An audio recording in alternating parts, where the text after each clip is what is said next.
in schools suffer from maths anxiety to some degree. The research tells us it can start as low as year 1. Kids can start to develop maths anxiety. If you're interested in it, there is a lot of research out there. It comes from social influences, your peers, your family, your teachers, television. And also cognitive predispositions. So some people are just seem to be more prone to anxiety of any kind than others. And if you are have some sort of interaction with maths that is negative, and you are more prone, then you may start to develop it. But there's 2 types of maths anxiety being recognised. One is called state, and the other is called trait. So state is that feeling of anxiety in the moment. Okay, so when you suddenly have done all this study, kids get it when they've done all this study, and now they're going into the exam, they sit down, they look at the paper, and their minds go blank. That is state. It's happening in the moment. And again, that whole thing about going out to dinner and being asked to split the bill, that's state anxiety, because it's that instant, I can't do that, shock, no, go away, leave me alone. What do you expect my brain to work when yours doesn't? And the biggest problem with state anxiety is if you've got any sort of negative feeling in your brain, if you have got negative talk going on in your brain, your working memory will not engage. It's impossible to be both anxious and have a working memory. And so that often what happens is that kids really struggle and are put into that place because they can't pull out. They may have done all the study, they may know what they're supposed to be doing and how to work it, but they are in a state of anxiety and they can't actually access that information and knowledge. But trait anxiety is actually that one that is long-term. So people with trait anxiety actively avoid anything to do with mathematics. They won't go into a career where they think there's going to be mathematics. They just will not interact with it in any way. It takes time for somebody to develop trait anxiety. So generally kids in primary school are not going to have trait anxiety. You may already come across kids in year 8, 9, 10 who actually have trait anxiety because they've gone through a good part of their life actively avoiding doing any maths, doing the maths they can. I once had a primary school teacher say to me, oh, I gave up on maths, I stopped learning maths in year 8, but that's okay because I'm only teaching year 5. I just about had a meltdown on that one because, he suffered from trait anxiety, but he had managed to, now he's in a classroom teaching kids. If we could freak about it. Having gone back to a school this year, I actually have noticed that anxiety, and I think it's because of the COVID, and anxiety is something we talk about more, but I've definitely noticed it more in students. So earlier in the year, I was given we do a test in Victoria called, it's based on the early numeracy interview, it's called the Maths Assessment Interview, the MAI, and I was asked to test some grade 6s we were worried about, and when I sat down, she'd never met me before, and I said, hi, I'm Cass, I'm going to do this test, and she said, oh, I'm dumb at maths. And she hadn't even done the test yet. And I wanted to start crying. Like she already thinks that she's dumb at maths. She's in the start of grade 6, and we just spent 5 years on the Choose Maths project trying to encourage students to believe that they can do maths. And I just thought, wow, this is big. This is going to be a tough year. The second student came into my room to do the test, and I got the same answer. Oh, I'm hopeless at maths. So, and just going through the test and going, oh yeah, you got that right, and trying to really boost them and stuff like that, they think they've decided that they've got to a point that maths isn't for them, and they're only 12. It's not just about what's being taught, it's actually how it's being taught as well. It's that ability to put it across with enthusiasm. And you're all here essentially in your holiday, so we know that you're all passionate about teaching maths.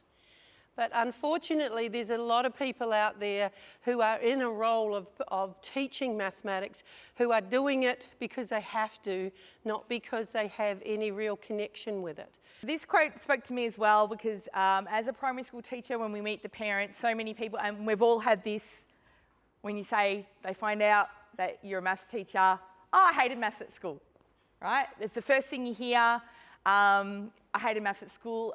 Recently there was a radio interview, The Conversation on ABC, and I was listening to it, and they were trying to get people in because they were talking about the ACARA review of maths and stuff like that. And one of the hosts, who I won't name, she opened with, I hated maths at school. And then during the conversation, they had people come in, and one of the people said to her, it's really important that as a parent, you don't say things about hating maths because this could influence your child. And she said, oh, I wouldn't say that to my child. You just said it on national radio. And MasterChef. I don't know how many of the contestants at various stages through the seasons have made some comment about hating maths. If you're not using maths when you're cooking, I'm not coming to your restaurant, but they make these throwaway lines because people don't understand what maths is about. Because when they talk about maths, oh, I hated maths, what are they thinking about? They're actually thinking about calculus or something.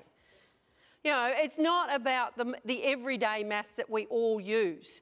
And we all can do maths. And it's that conversation, I hate maths. If you walk in and say, oh, I'm an English teacher, you don't hear people go, oh, I hate reading, or I can't do reading. But if you say you're a maths teacher, oh, I can't do maths. This comes from research out of New South Wales where they looked at well over 1,000 secondary students. And these were the predictors of engagement and disengagement in the classroom. And I think they're all pretty self-explanatory, but the last two I think are really important. Parent interest and teacher affect and belief. As parents, we absolutely have to talk up maths, and there's nothing worse. And one of the things we used to do in Choose Maths is because we had a focus on girls in mathematics. And so one of the things that we often would do was talk about how do we get more girls engaged in mathematics. And there's nothing worse than the throwaway line, never mind dear, I was never good at maths either. Because that gives permission to not be good. Or the other throwaway line, don't ask me, go ask your father. Because again, that's saying, well, I'm a girl, I'm not going to be good at maths. It's giving permission not to strive, not to value, not to feel excited about maths.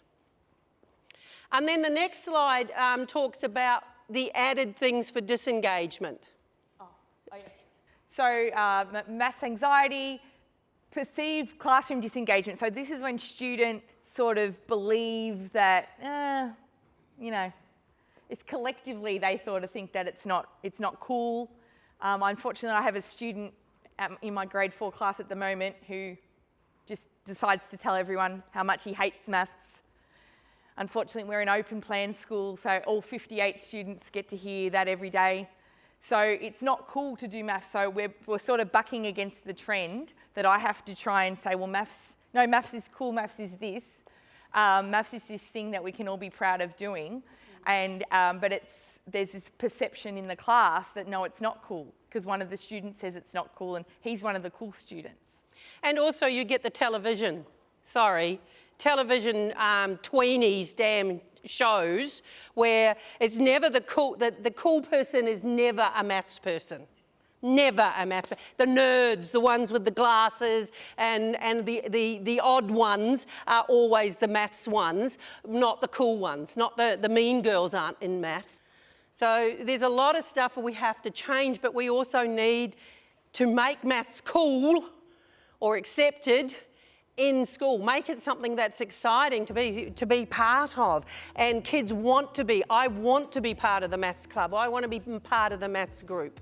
I want to be seen that I can do maths because that makes me look cool. So teachers and parents can play a critical role in helping children to develop positive attitudes towards maths. So we need to not just get the teachers involved, we also have to get the parents involved. So we have to think of ways to be able to do this. Some remote learning in some ways has helped because yes, there's been a lot of backflow about maths, about parents having to do it, but it's also made more awareness of what students are actually doing in class. For the first time, parents are seeing what the students are doing as opposed to only finding out in June or December when it's basically too late to do anything about it. This is the opposite. So we want to talk about desirable quality. So what do we want kids to have? We know what the problems are, but what do we want kids to have? So how do we get these desirable qualities? So we want students to be active and reflective learners. So there's a lot of stuff out there, John Hattie, visible learning and all that stuff. It's all about, what worked well, even better if, and trying to find a way to help students reconnect to maths who are predisposed to being disconnected. And the idea of this reflective learner, you've looked at the work of Joe Bowler and Carol Dweck in mathematical mindset and the growth mindset. This reflective learner, it's not about let's get the answer and do it fast. There's this perception that maths is who's good at maths in your class? The kid who gets the answer first. Even if sometimes it's not right, he got the answer first. The one who gets their hand up first. They're the smart ones, and that gives the other kids the opportunity to sit back and not to have to engage. Building confidence with the students, so finding something that they can do, and it's hard. You've got to learn very quickly where all the students are at, what the students' needs are, and how we can sort of remind students. That's the thing, they forget they forget last week.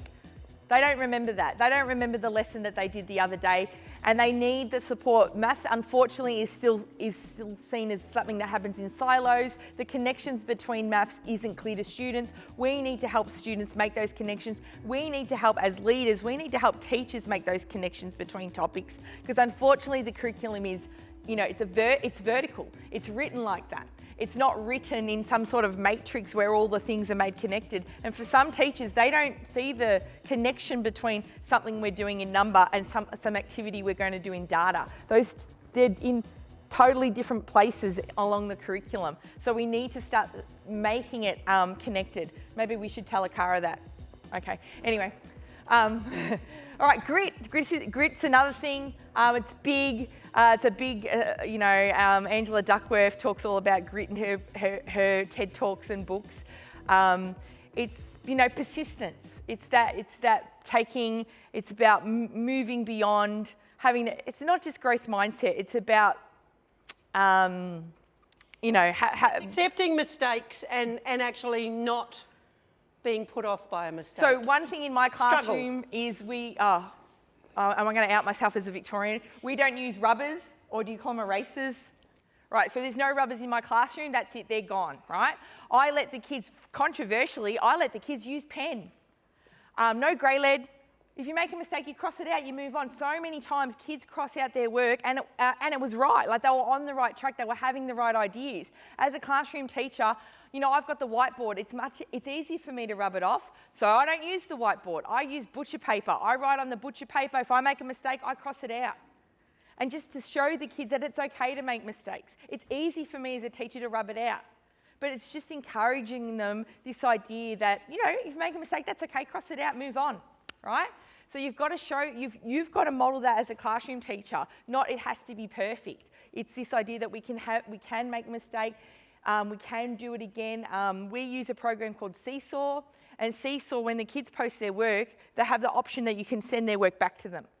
And we talk about that. I send the work back to them and say, I think you're a bit confused here, you might need to check it out, blah, blah, blah. And allowing them time in class, we have Finish Off Friday, where that work that's been sent back, they can resubmit that. Okay, kids value that. So understanding that, it's okay that you didn't get it the first time. And honest, kids will say to me, I forgot that bit. I misread the question. that's fine, we've all done it. But just sort of allowing that in your classroom. This self-efficacy is a really important one, and this comes, and we'll talk further on this. It's about how do kids see themselves as maths learners, and it's interesting how this can change. I did a research project with in a school where in year 3, the average, the NAPLAN average was 60 points above the state average. So they were absolutely blitzing it. And I looked at this group of girls who had been 60 points above the state average in year 3 and were below state average in year 5. And it was like, what's happened here? And when I started to unpack it, it was totally about their self-belief, that they believed they couldn't do this stuff anymore. Even in their schoolwork, it was showing that they were still working at above standard, but when it came to the test and they sat down, maths anxiety, negative talk, all kicked in, I can't do this. And so somewhere between May year 3 and May year 5, they had started to doubt their ability to be a maths learner. So self-efficacy and that self-belief is really important to keep kids on track. And one of the things that's really interesting is about girls, again, is that, as Cass said right at the very beginning, it shows that female primary teachers who suffer from maths anxiety have an absolute huge impact on the girls in their class. It doesn't affect the boys, but it does affect the girls. And interesting, there's not enough research around primary school male teachers and the effect that they have, because there's not enough of them. But there is this definite link. And also, on the opposite of that, female maths primary teachers who are passionate about maths and really teach, see it as important, have exactly the same impact on the girls in their class. So they are identifying very much with the gender, and which is interesting. And this is not just happening in Australia, it's happening in other Western countries. And that's where it tends to happen, is in Western countries. It doesn't happen in Asian countries or Arab countries.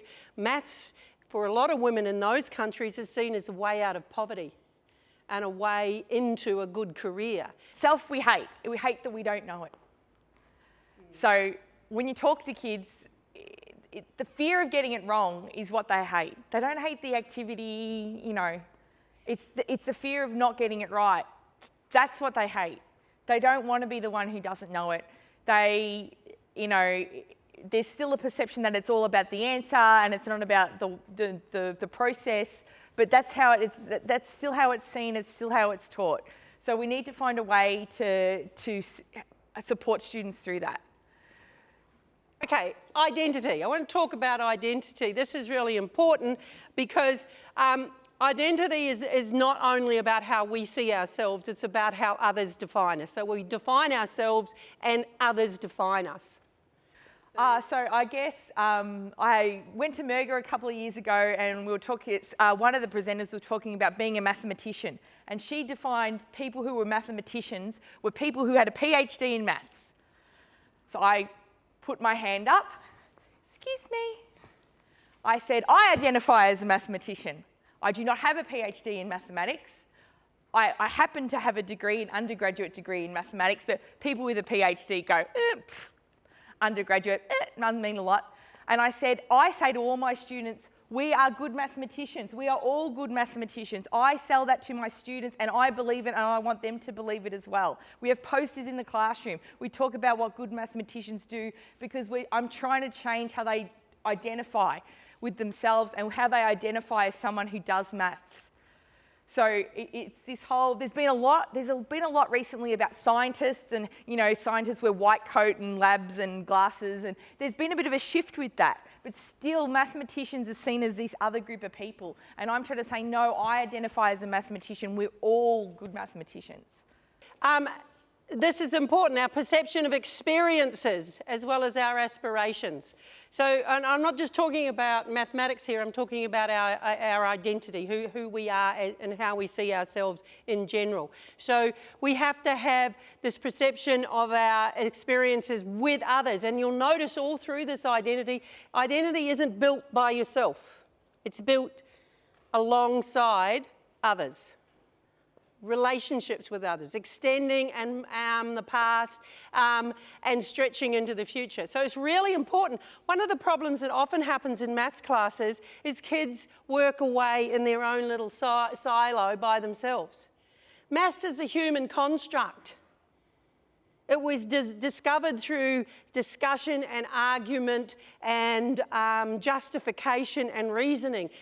Yes, most mathematicians today who are PhD mathematicians work in teams. There are some who work by themselves and make amazing discoveries that the teams then pick up and run with even further. But they work together. And we have to get kids to see, and parents, a good maths class isn't everybody sitting there at their desk with their heads down working out of a textbook. I've been coaching in mathematics since 2008, and one of the first questions I ask when I sit down with someone for the first time is I say to them, so tell me about your relationship with maths. Tell me how you feel about mathematics. And it's really important to get people to think about that. It's also really important to get kids to think about that. You know, how do they feel? You know, the response of, I'm no good at maths. Yes, but why? So what is it about maths that makes you say that? At my new school, I'm coaching someone. So I've been given one person's nominated maths as their thing. So I'm their coach. So I thought, I'm going in here, I've got these questions, I'm all excited. I'm going to ask her, you know, when was the last time you experienced success in maths? You know, when did maths go wrong for you? Like, when was the last time? So I got in there. So, you know, how'd you find maths at school? Oh. So when did you experience success in maths? When was the time when you thought you were good at maths? Oh, I've never thought I was good at maths. Okay. I didn't experience, I had this vision in my head that she would talk about this experience that she had in grade 4 or something, but she honestly said she'd never experienced success in maths. She never liked maths. She's never had a good relationship with maths. It was always a negative relationship. And I thought, oh wow, this is really going bad, my first coaching session. And then she saved me by saying, but since she became a teacher, she started to understand maths. And now she feels like she's learning maths alongside her students. So I got to relax a little bit, but I also felt bad. Like, she's gone through her whole schooling and just never once thought that she was good at maths or had a positive experience. She just was always just flat about it. And it's hard to deal with. And how can we change that as teachers? Like, what can we do? So I think this is important, this quote here from this one. You know, maths affects teachers, how teachers assess their ability in maths, which is exactly what Cass is talking about. So, and this comes if you have people who are teaching mathematics who suffer from maths anxiety, how can they effectively teach maths? How can they be an effective maths teacher? And it talks about the stress cycle. So what I really liked about this book, and it's not particularly mathematics or anything like that, it talks about stress versus stresses and completing the cycle. So this is the idea that there's a stressor. So it could be doing a presentation, it could be having to pay a bill, it could be having to speak to your boss at work, it might be the maths test. So that's the stressor. So the stressor, oh no, this has happened, this is a stressor. And we've all heard about stress responses. You know, there's the fight or flight. Or freeze.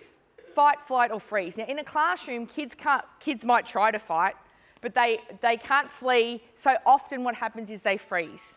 So the stressor happens, they've got maths, now they're frozen. That's their response. Which the stressor is the maths, the response is they're frozen, and now the stress is building up. So the thing that we need to be able to do is to we can't fix the maths, the stressor. We can't just fix that overnight and go from the child can't add to now they can. It's not magic. We can't just push the facts into their head. If they're going through this is going to take a long time for us to bring them out of it. But what we can deal with is the stress. So that's the thing that we need to work, we need to see the stress as a cycle, as like a tunnel. So we're in the tunnel now. So we have to work our way through the tunnel to get out of it. So now the child's in the tunnel and it's bad. We've all been in the tunnel. We know what it's like. Now we're panicking, we're in the tunnel, it's all happening again. And over time, that trait anxiety, if you can keep that, the trait anxiety, if that stays with you, over time it starts to affect your health. So your neurological and physiological health. So it's linked to heart attacks and gut health, and all these different things are related because you never dealt with the stress. It stayed with you over time and it just builds and it builds and it builds. So even though you take the stressor away, I'm not going to choose maths anymore, it's still part of you. You have to deal with the stress because it comes up all the time. So how can we deal with the stress? We've got to find ways to complete the cycle. So in the classroom, what things can we do? So obviously, one of the things that it does suggest, research suggests, is active. Like, get up, get active. Now, you can't get up in the middle of a maths exam and go for a run. It's just not practical. So, and another one it says is a 20-second hug. We can't be giving students 20-second hugs either, for obvious reasons. Particularly during COVID times, so we can't be doing that. So how are some of the other ways that we can deal with the stress? So one of these is like a focused breathing. Yep. So focused breathing is this, where you actually are focused on your breathing and you're breathing in for a count and you're breathing out. And it helps to, when you're focused on something, then it allows your brain to clear of whatever it is that's panicking you, that's causing the anxiety. Because what you're doing is you're focusing on breathing in, breathing out. So you're actually focusing on something other than what's going on, the negative talk in your head. Now, it can take time for that focused breathing to actually get rid of that negative talk that's going on in your head. But actually sitting with the student who's going through the anxiety in the class and going, all right, stop, put your pens down, let's breathe in, and taking them through it and giving them a strategy so then if it happens to them again, this is something that they can do. All right, let's go, put the pens down, let's do the breathing, let's remember the breathing and giving them something. Also, cue, control, relaxation. This is the idea that you do the breathing, but you also have a word. You have a word that's associated with it. So I've got a word. Some of you might have seen me do this yesterday. This is from The Simpsons because obviously everything that we needed to know in life is just from watching episodes of The Simpsons. They predicted Trump and everything. So they probably, I don't know if they predicted COVID. It'd be interesting to see. But everything in life you can get from The Simpsons. This is one of the teachers in The Simpsons, and this is the one that I use. I've got to get out of here. Calm blue ocean, calm blue ocean, calm blue ocean, calm blue ocean. So that's my one, calm blue ocean, which I say it all the time. Calm blue ocean, calm blue ocean. And it helps me remember to calm down and not to panic and just take a little bit of a time. And Miss Hoover, I'm remembering her and her class and just relaxing. And you know what? It's funny because I'm known for it. Other people start saying it.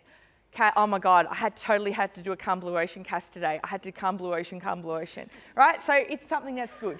Another thing that we can do is this idea of reappraisal. So we want them to start seeing maths differently, seeing the stressor differently. It's not something that this awful thing that we hate, something that we can be part of.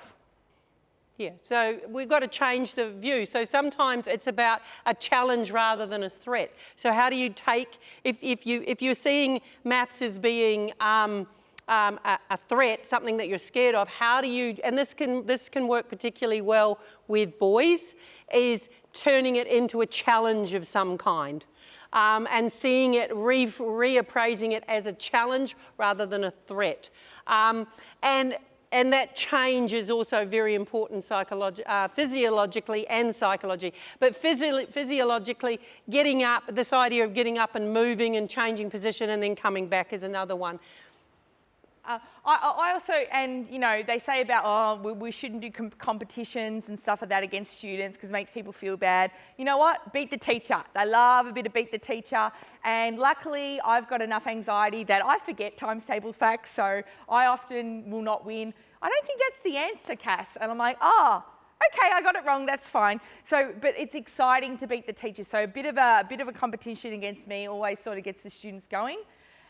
This idea about redefining success. So if students if they think success, asking them, what do you think success is? What do you see as success? And redefining failure. So is success getting all the right answers in the test right? Or is failure missing one? So my son used to come home, he used to say, I got 85% in the maths test. I go, what'd you get wrong? Right? He goes, oh, but I got 85. And I said, yeah, but what did you get wrong? Okay? Because really, what normally happens in high school, the 15% that he got wrong is the 15% that he's going to need in the next. That's the challenging bit. That's the bit that he's going to need next time. But so there's nothing worse than talk that. To him about that. Or use the experience when I was in my last year of school, I moved schools, ended up with the same teacher in the pure maths as my uncle had 20 years before. And my uncle won a scholarship to Stanford University in 1963 to study computer science, finished his career as head of computer science at Auckland University. So I'm talking about somebody who knew a bit. I got 81 in the first test in pure maths. And you know what the teacher said to me? Not bad, but your uncle could have done better. That was the last test I passed the whole year. Now, I got 81%. I was like, I got 81% in pure maths at bursary level. Hey, nah, my uncle had been there 20 years beforehand. But my brain just sort of cut down. So redefining failure, I'm thinking success, 81%. He's redefining it as being, well, what happened? You didn't do as well as your uncle. So my success became failure. So it's really important to think about that. The book that I showed you earlier, they talk about this idea of success and joy. So what brings you joy? Okay, so Mary Kondo, what brings you joy in your life? Does this object bring me joy? How does it bring me joy?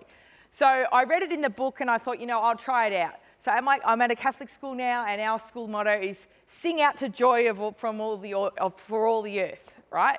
So I thought, oh, it's in the book, it's in the school motto. Oh, okay, I'm going to try it. So I said to a student, no idea. They're not. Oh, I hate it. Not working. I said, what would bring you joy? Not doing this. I should have expected the student to say that. Obviously, walked into that, and I said, okay. We've still got to do the task. I said, what would bring me joy? Now, obviously, I go around the classroom. They already think that I'm a total crazy person who loves maths. They've accepted that. I've got my triangle tights on today just to push maths a little bit further. So I said, what would bring me joy? And the student said, oh, if I got all the right answers. And I said, hold up. I don't care if you get all the right answers. I just want you to have a go at the task. I go, look, what if we change the problem a bit? So rather than whatever it was, I don't know, 8 times 5, I said, what if we do 2 times 5? Let's just change the problem. Let's do one that you know. What if you just have a go at that? They're like, that's all you want me to do, just have a go at the ones I know. I said, yeah, just have a go at ones that I know, and then just bring it to me at the end. That's what would fill me with joy. That student did more work that lesson than they'd done the whole year, because they thought that if they just had a go, it would make me happy. Now, to me, that's making me happy, an external person. That's not the answer, but you know what? It's working at the moment. So I'm going to go with that for a while, and hopefully by the end of the year, I can find a way so maths brings this student joy. Not just they're bringing it joy because they think it's going to make me happy. But at the moment, I'm going to take it. And, at least they're doing some work. And I want to share a story that our friend Jacinta told us this morning about a Year 10 student who spent 2.5 terms doing anything but maths, and then at the end of the year actually walked up to her and said, thank you very much for not giving up on me. So it's about, working with them eventually, so that student's perception of maths and her ability to do maths had actually changed simply by the fact that Jacinta hadn't given up on her and kept working with her. So some things that you can do on a smaller scale is like to reappraise where maths is. So where is it in the timetable? Now, unfortunately, primary school, it's poor relative to literacy. So we do 2 hours of literacy, we do 1 hour of maths. Maths always comes after literacy. If something is busy today, oh, we've got to put a maths on. Oh, what are we going to get rid of? Oh, let's just not do the maths. So thinking about that, thinking about displays in the classroom. Where's the maths wall? In my classroom, the maths wall is the biggest wall, right?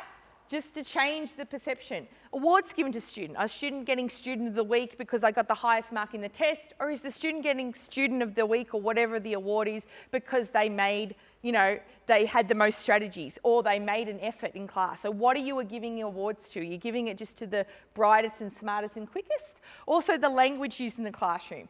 So this is one of my big hates in the classroom, that questions are either easy or hard. There's no such thing as easy and hard. Easy and hard is a continuum. What I find easy, you might find hard, or what I find hard, you might find easy. Instead of easy and hard, let's use familiar and unfamiliar. Those of us who teach primary school, we talk about familiar words, familiar language. The students that can know how to spell familiar words. So instead of saying easy and hard, let's say familiar and unfamiliar. That's what you mean. When I see a problem, I go, oh, this is easy. What you actually mean is, I know how to do this because I've seen it before. So familiar, unfamiliar. Low and high, oh my God, this is another one of my pet hates. Oh, I'm working with the low group. I'm working with the high group. What does that even mean, right? So even when you're in your planning, can we not use these words? I mean, it's so I wouldn't say it in front of the students. The students know they're in the low group. Yeah, they're the wombat group. They know that, okay? So we've got to reframe it as teachers. We've got to stop using this language. Too hard, instead of saying something's too hard, it's a challenge. Right, Peter Sullivan says a problem's not a problem if the solution path is clear. So even something like 8 times 38, now I don't know what that is off the top of my head, but I know I can use a strategy, double, double, double, to maybe work it out, or doubling and halving, or whatever. I've got a strategy. So the solution path is clear, so that's not a problem for me. So for it to be a problem, the solution path has to not be clear, so it has to be a challenge. So calling problems a challenge. So reappraising just the language you use in the classroom. I do this thing called hot, spicy, super spicy. Just go with me on this, okay? Right. So I put up problems. So here's an example. Hot, spicy, super spicy. This idea came from when I used to take my son to like a Thai restaurant and they have the little chilies next to the food, and your kids always want to try the hot food. Oh, I go, it's pretty spicy. Ooh, I want to try it. So rather than, okay, let's be honest, low, medium, hard, or below, at, standard, above, I go hot, spicy, super spicy, right? So I say to the kids, you've got to do 3 of these problems. Right, by the end of the lesson, you've got to do 3. You've got to choose. You can choose. You can do a hot one. You can do spicy and stuff like that. I hear kids going, ooh, I got the hot one. I'm going to try a spicy.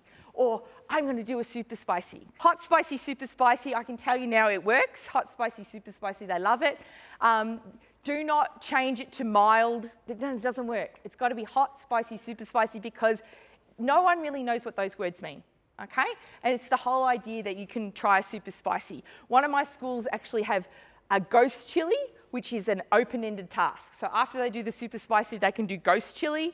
They love it, right? Some of the problems, she had to take it home, and her husband's an engineer. He didn't even know how to do it. But it didn't matter. They were engaged in the learning, so that's the whole point of it. So writing's another. Writing, do not undervalue the importance of writing. I can show you my diary if you want to read it, of all little tips and stuff that I write down when I'm having one of my moments.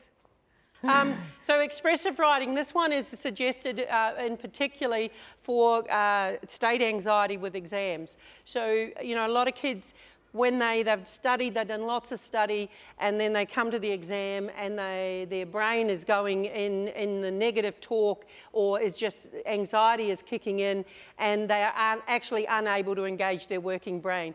And the research has shown that if you actually give kids 10 minutes to write about how they are feeling, it really helps them to be successful in the test. So they're working through their stress cycle. Yeah, they're finding a way to push it through. This is completing the stress cycle. So they're actually finding a way to move on by putting down how they are feeling in this moment. And I think it's a really, really easy way for people to do. So we just need to give them those 10 minutes to write about how you're feeling. Get it out, get it down on a piece of paper, and now move on with what you've got to do. So, and then journal writing, the same sort of thing about, you know, we tend to do this sort of thing in English and humanities subjects. Why can't we do it in maths? You know, why can't we get kids to write in maths? Maths is about language as well. So getting them to talk about how they're feeling, what was beforehand, what was after, what they learnt, how they felt about it, seeing themselves as maths learners. So this one, the before and after, I do that with my younger students. We don't write it down, we just talk about it. How are you feeling about this problem? Who's feeling confused? That's okay, we're in, Peter Sullivan calls it the zone of confusion. We are in the zone. That's okay, we're in the zone of confusion. It's all right to be confused. Then afterwards, having that time for reflection, because good lessons need reflection, and then saying at the end, I've got students who put their hand up confused. They went, actually, it wasn't that hard. I got it in the end. I realised it was like that thing we did last week. Right, bit of transfer even. So just allowing the students to do that and planning for that. Some really good books out there that you can find that are not just for primary school kids, it's there for secondary school students as well, who allow kids to relate to the characters, prompt discussion, and actually help them to express it and identify their own feelings and experiences. And I think the next, it's got a couple of yeah, so this one's quite well known, Math Curse, so it's about, that story. And this is a website, Train Ugly, Unleashing the Learning Machine. Some really good videos for like 5 to 8, year 5 to year 8 kids about, you know, persistence and that kind of thing, and about, he talks about the caged tiger in that video and unleashing sort of the, you know, how a tiger would survive in the wild versus a caged tiger. It's interesting and it's sort of really upbeat, modern kind of ideas. So it sort of gets the kids in listening. So this idea, retrieval practice, this is something that's huge at the moment. There's a lot of books, a lot of research out there about different ways to help students retrieve information. You know, we've talked a lot about, you know, working memory, making it stick. So how can we revisit ideas? How can we use maybe a spiral curriculum rather than blocking units? How can we do variation in our lessons? How can we revisit tasks? So I think go to the next. This is one of them? Yeah, this is one of them. Probably the easiest one. So this idea of low stakes or no stakes testing, because students get obsessed with getting the mark. So how can we get more practice in? We do this thing called low stakes or no stakes testing. So 3 to 5 questions, maybe at the start of the lesson, hands up, or there's no marks. Explaining to the kids, we're doing this quiz and this quiz is going to help you with your learning. And being upfront about it. We need to practice this. Telling them about it. Don't hide it from them. Why hide it from them? Just say this, we're doing this is going to help us. When we practice it, we get better. I always talk about sport. You know, a lot of the kids do sport. If we practice this skill, we'll get better at it. That's what we're going to do in maths. We're going to keep practicing it. We're going to get better at it. That's how we get better at it, by practicing it. But this idea of not giving them any marks, right? And giving them straight away giving them the answer, and you know, letting them reassess it, self-assess, things like that. This is one of the ideas in retrieval practice that doesn't cost any money. It's just something that you can do. You don't have to prepare it earlier. It's something that's already in there. This is talking about head, hand, and heart. And this idea that what happens if you want to go to the next slide, the problem with maths is not the problem with maths, but maths is seen by the majority of people as being something that is very much about the head. What's going on up here. So it says cognitive component and specific knowledge that is seen as the maths brain and the mathematician and all this sort of thing. So it's all about up here in the head. At primary school, hopefully, there's a lot of hand. In secondary school, it is wonderful when we see people using hands-on equipment. using the CRA model, the concrete representational abstract model, where kids have that opportunity to use their hands. So these are skills and activities that are getting them engaged. So we not only got the head, but we've also got the hand being engaged in math learning. The one that actually doesn't get much is the heart. Let's put the passion into it. When it comes to maths, Cass was talking about, you know, in a primary school, literacy gets you can't touch the sacred literacy block that goes between 9 and 11. Nah, I used to do maths from 9 to 11 and I didn't care. You know, my kids couldn't spell, but hey, they could do maths. That's why I'm the maths leader and no longer classroom teacher. But that doesn't matter, you know, what they had, we learned heaps. Yeah, but and the kids loved doing the maths because they knew that I loved doing the maths, and I was always excited about it and making discoveries about it and sharing those discoveries and getting kids, when they made their discoveries, to go, wow, you know, isn't this exciting? This is great. And making those discoveries and being excited because I had the heart part. I had the head, the hand and the heart. And after I'd been at my new school for a week, and a student came up to me and said, Cass, can we just do maths all day, every day? And I went, yes, we can, right? And I guess the thing is, we are preaching to the converted here. I guess it's how do you get that enthusiasm among the rest of the maths teachers, and that's particularly at primary school level, where we do have a lot of teachers who have come into the career of teaching with the minimum amount of maths as they possibly can, and they have to teach maths. So that's part of my job at MASA, is actually enthusing those primary teachers out there, and which I love doing, but it's exhausting. So thank you very much. I hope you got something out of that.